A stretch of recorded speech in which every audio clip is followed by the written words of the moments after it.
दुर्ग जिले के धमधा विकास खंड के अंतर्गत आने वाले ग्राम लीठिया में एक बाघ के पंजे दिखाई दिए हैं और शायद लोगों का कहना है कि रोड क्रॉस करते हुए बाघ भी देखा गया। फिर दहशत में है कि अब गांव में बाघ का आतंक भी शुरू हो गया है। पंजे के निशान जिस तरीके से मिले उसे लेकर के अब गांव में मुनादी भी करवाई जा रही है। लोगों को सतर्क किया जा रहा है कि बाघ कहीं भी दिखे या अपने अपने घरों में रात्रि के समय ना निकले। मुनादी जो है वो बराबर की जा रही है। लेकिन यहाँ पर यह बात भी निकल कर सामने आ रही है कि इस बात की अभी न वन विभाग ने पुष्टि की है और न ही पुलिस विभाग ने इस बात की पूरी तरीके से इस बात को साबित किया है कि बाघ का आने की जो है वो संभावना है। जिस तरीके से निशान देखे जा रहे हैं उसके आधार पर लोग ऐसा बात कर रहे हैं कि शायद बाघ गांव में आया है।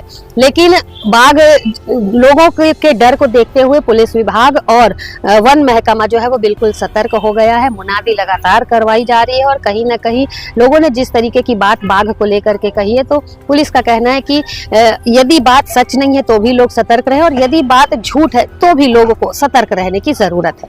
फिलहाल इस खबर में क्या कुछ अपडेट निकल कर आएगी, क्या वास्तव में गांव में बाघ आया था, इसकी जानकारी हम आगे आपको जरूर पहुंचाएंगे।